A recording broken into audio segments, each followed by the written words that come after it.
There's this image, I think a lot of us have it in our heads, about what aging looks like, especially, after 80. That things sort of inevitably slow down, maybe needing more help. Exactly, that feeling of, fading, almost. It just feels sort of expected. Yeah, and look, while that sadly can become the reality for many people, the sources you shared for this deep dive, they paint a really different picture. Oh, definitely. They focus on these individuals who seem to, defy that decline. People in their 80s, even older, who are just incredibly vibrant, capable, still independent. Right. And you see them and you think, okay, what's their secret? Because these sources, they're drawn from some really interesting YouTube discussions, research summaries. They argue it's not just luck. Not just good genes. No. They actually pinpoint specific measurable abilities, things that aren't just about, getting by. The sources say these things actively signal a process they actually call aging in reverse. It's an interesting phrase, these abilities are almost biological checkpoints. Yeah. Revealing the health, the resilience of systems we might just assume are winding down by then. They're powerful signs, but hidden in plain sight, really. So that's our mission today. Let's dive into this material, unpack these abilities, some are quite surprising, and try and understand what they really tell us about health, independence, and keeping that spark, way into our later years. Okay. Get ready for some facts that might challenge what you thought you knew, and some surprisingly simple takeaways, too. All right, let's dig in. Where do we start? Well, the sources immediately push back hard against that whole narrative of inevitable decline after 80. They make a really strong case that a lot of what we think of as normal aging, the slowness, the weakness, maybe forgetfulness, isn't some fixed biological destiny. Right. They argue it's often the consequence of, disuse. Or just not enough stimulation. Exactly. Disuse or understimulation. And that's such a crucial point, isn't it? Because the body and the brain, even, in their 80s, 90s, they keep so much more potential for strength, for balance, for cognitive function than we usually give them credit for. Way more. Decline isn't usually like falling off a cliff. It's more a gradual erosion. Yeah. Because people slowly stop asking their bodies and minds to do things that are a bit challenging. Right, until the basic stuff starts feeling hard. Precisely. By the time simple tasks feel difficult, that capability has often been lost bit by bit, often unnoticed. So these people we see, the ones who seem to be aging in reverse, they're not operating on some kind of miracle biology. No. They're actively showing resilience. They're maintaining or sometimes even regaining functional power that maybe others have let slip away. The sources really emphasize this isn't random. It's about consistent effort, isn't it? Pushing back against that inertia. Totally. It reframes age. It's not just about the years counting up. Right. It's more a reflection of how you've lived and, crucially, how you continue to engage with the world, physically and mentally. Okay, so here's where one source, Golden Love Secrets, throws in something that might really catch you off guard. Oh. Something they present as a key biological sign of this aging backwards idea. And it's something most people probably don't even think about or look for after 80. Which is? The desire and the ability to maintain sex and intimacy. Wow. Okay. That is unexpected. Why that specifically? Well, the source argues it's incredibly telling. Because it's not just about the emotional connection, which is vital, of course. Sure. But they present it as a sign that multiple, really fundamental systems are still firing robustly. Like what kind of systems? We're talking cardiovascular health, hormonal balances. They even mention the body's ability for natural testosterone regeneration, good blood circulation, a healthy nervous system, even brain function. So the idea is, if all those complex systems are still working together well enough to support intimacy. Exactly. It's presented as this powerful sort of quiet signal of overall vitality, like the systems are functionally younger. That's fascinating. It ties physical health to emotional connection in a really direct way. And they share this really touching story. It's about a man named George, 82 years old. Okay. After he retired, he kind of withdrew, got irritable, felt really tired physically, and he pretty much stopped any physical affection with his wife, Mary. Oh, that's sad. Yeah. But his doctor gave him some really simple advice. Cut back a bit on alcohol, sweets. Walk maybe 10, 15 minutes a day. And maybe the most important part, talk more to Mary. Just talk. The simple stuff, really. Super simple. George actually do it. They started having breakfast together again, just talking about their day, remembering things. And Mary noticed the change in him, started looking at him differently. Within like 3 months, his sleep got better, his weight stabilized, his mood just lifted dramatically. But what really hit the doctor, apparently, was what George said at the end of that visit. What was that? He said, "Thank you, doctor. I feel like I can hug my wife again without feeling shy like before." Wow. And the source frames this whole thing not as some medical miracle, but as this emotional and physical rebirth, tied right back to the science behind intimacy and connection in later life. That story really highlights that it's not always about, grand gestures. Not at all. The sources emphasize that physical intimacy, even in its broadest sense, like a hug, holding hands, just leaning on someone's shoulder, it's precious at any age, right? But maybe even more so later on. It makes people feel seen, desired, alive. One source put it quite beautifully, saying that just one touch is enough to make the heart flutter like when you first fall in love. That's lovely. Yeah. And they mention people like Mrs. Helen, 78, and her husband, Mr. Walter, in a park somewhere in Oregon, just finding deep comfort and connection, sitting side by side, holding hands, or even just cuddling while sleeping. These small acts, they're presented as these incredibly meaningful signs of vitality, still feeling connected. That perspective, intimacy as a marker of overall system health and connection. Yeah, that's really thought-provoking. Okay, let's shift gears a bit now. Let's look at some more of the specific physical and cognitive abilities that these sources kept highlighting, the key indicators of aging in reverse. Right. The signposts, they say, really distinguish those folks in their 80s and beyond who are genuinely thriving. Okay, first one. Seems almost deceptively simple, but the sources call it a truly profound indicator. It's the ability to rise from a chair without using your hands.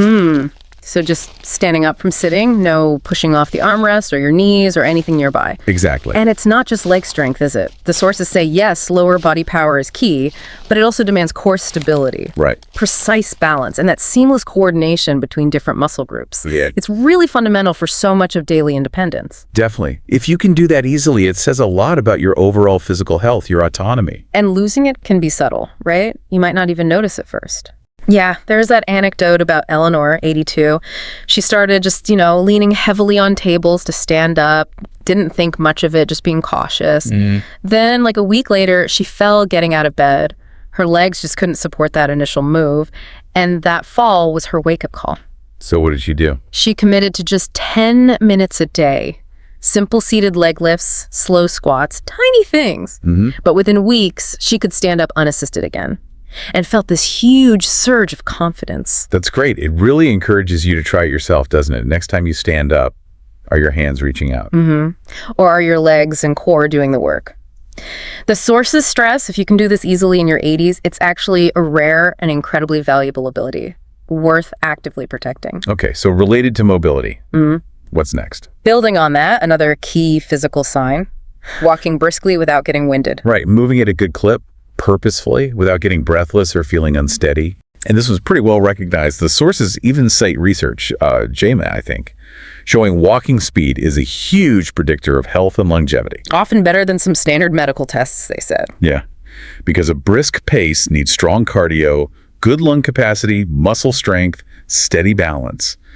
It all has to work together. There was another story, Leonard, 79. He noticed his pace slowing down, just thought, I'm just getting older. The usual explanation. Right.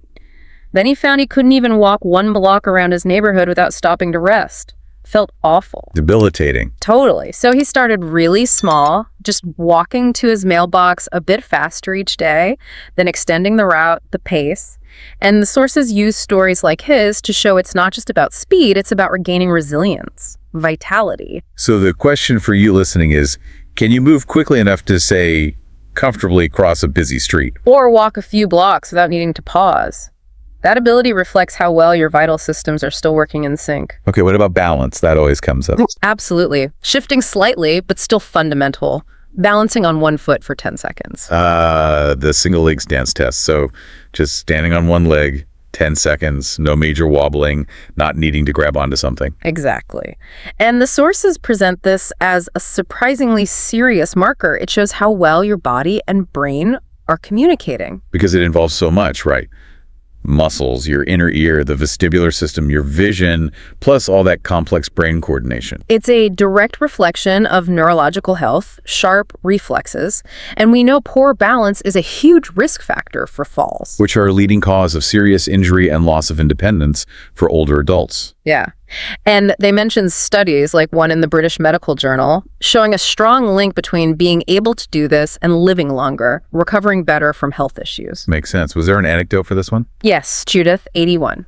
She noticed her balance was off when she realized she had to lean heavily on the sink just to brush her teeth while lifting one foot slightly.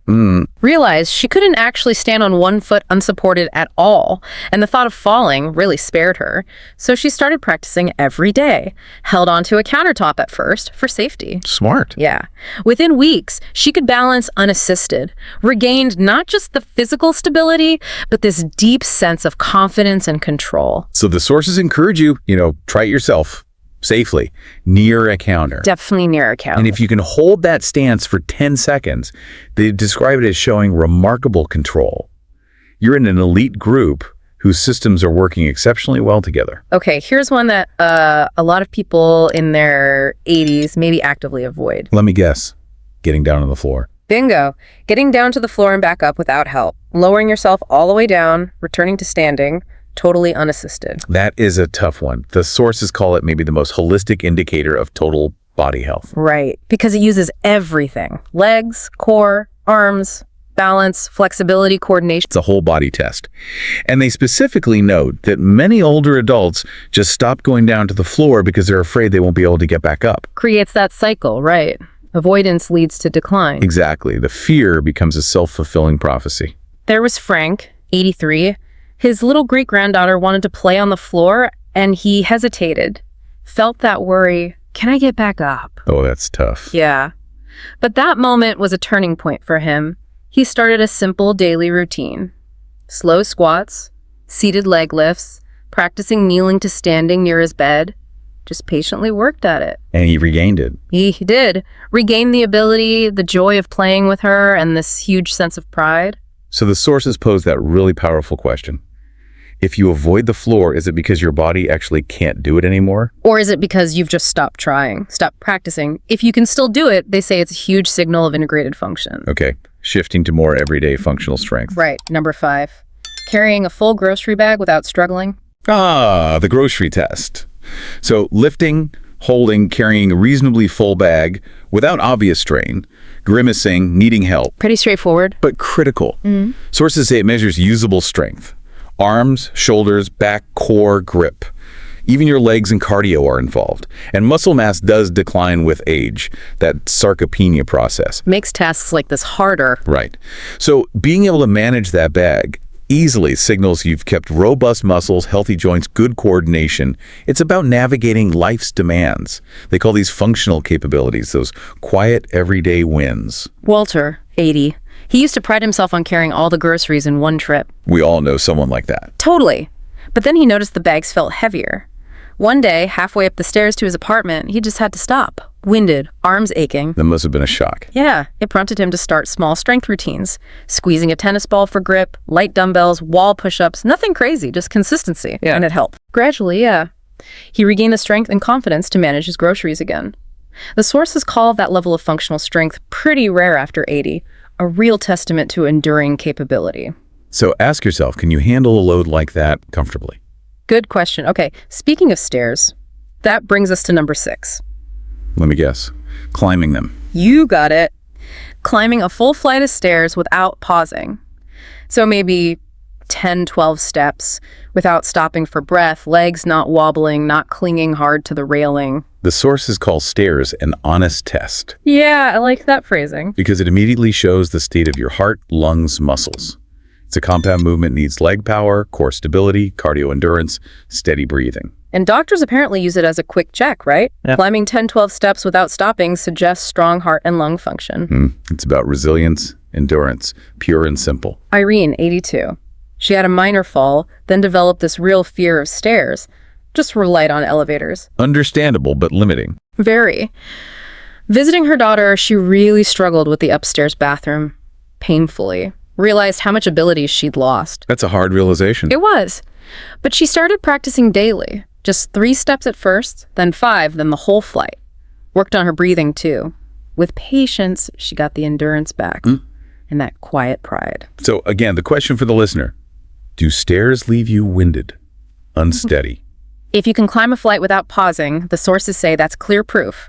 Your energy, vitality, resilience still powering your life. Okay, we've covered a lot of physical signs. What about cognitive abilities? Just as crucial. Number 7 is recalling recent conversations and events with clarity. Memory. Yeah. So vividly remembering details from calls, chats, things you read or watched, even what you had for dinner last night. Exactly. And the sources really push back against the myth that serious memory loss is just inevitable with age. Right. Occasional forgetting happens to everyone at any age, but consistent, clear recall of recent stuff, that's a powerful sign of robust brain health. Strong neural connections, active cognitive engagement. Reflects good brain circulation, healthy neurons, efficient nervous system processing. Basically, the cognitive pathways are firing well. Working memory, recalling info when you need it, depends on attention, encoding, retrieval. All working smoothly. There is a great example of Howard, 84, the retired librarian, super sharp mind. Yeah. Recalling birthdays, addresses, classmates from 70 years back. His secret, he said, I stay curious, read novels, talk to strangers, never stop learning. Love that. And the sources link that directly to lifelong intellectual social engagement, promoting neuroplasticity, the brain's ability to rewire itself. Lowers the risk of cognitive decline. There was another quick one about Sophia, 76, who practiced memory games and learned new things daily after she started forgetting simple stuff like restaurant names. Found it really helped. It's active maintenance. They call this kind of mental clarity a quiet superpower. If you can recall recent details easily, it's a strong sign your brain is processing and storing info effectively. Okay, final one, number 8. Deeply fundamental, maybe overlooked. Let's hear it. Waking up most mornings feeling genuinely rested and ready to face the day. Sleep. The ultimate reset button. Totally. Sources call it a cornerstone of healthy aging. Maybe the cornerstone. And they argue poor sleep actually accelerates aging, right? Increases risk for heart disease, cognitive decline, mood issues. While quality sleep slows it down, so waking up feeling rested, that's a powerful message from your body. It's still healing, regenerating, consolidating memories effectively overnight. Means a well-regulated sleep system, balanced hormones, calm nervous system. Think of Ruth, 86. Woke up groggy for months, needed naps just to get by. Doctors found no major medical cause. So what changed? Simple things in her evening routine. Dimming lights earlier, no late TV or screens, cool dark room, getting morning sunlight, maybe a short evening walk. The basics of sleep hygiene. Exactly. But the impact was dramatic. Better sleep quality transformed her mood, memory, energy levels. The sources mentioned things like falling asleep within 30 minutes, staying asleep most of the night, waking naturally, signs of optimal function. So waking rested isn't just luck. It's a marker of deep cellular health, the body's ability to heal and renew. Powerful stuff. Now, while those 8 were central, one source, elderly-wise, went even deeper into mental abilities. Signs the brain isn't just maintaining, but maybe even sharpening. Oh, interesting. Like what? Briefly, things like being able to focus deeply on complex tasks, shifting quickly between different kinds of thinking, cognitive flexibility, they called it, still being able to learn new skills with practice. The real plasticity again. Yep. Solving problems creatively, maintaining emotional balance, connecting unrelated ideas, associative thinking, and just staying present, mindful. It all reinforces that idea, doesn't it? The brain, like the body, thrives on challenge. Keep using it in varied ways, and it retains amazing capacity. So if these are the signs, how do you actually cultivate them? How do you maintain them? Right, the actionable stuff. The sources, especially Golden Love Secrets, offered what they called simple secrets. And they emphasize these everyday things, not, expensive drugs or injections. Back to basics. Totally. They highlighted 5 main things. First, light exercise, just 10 minutes. Walk, yoga, stretch in the morning. Gets blood flowing, keeps joints flexible. Think of Eleanor, Leonard, Judith, Frank, Walter, Irene. They all started small and saw big results. Consistency over intensity. Exactly. Second, healthy eating. Limit the processed, fried, greasy stuff. Boost vegetables, fruits, whole grains. Chew thoroughly. Don't skip meals. One source, put it memorably. Basically, what you put into your body directly determines how you feel every single day.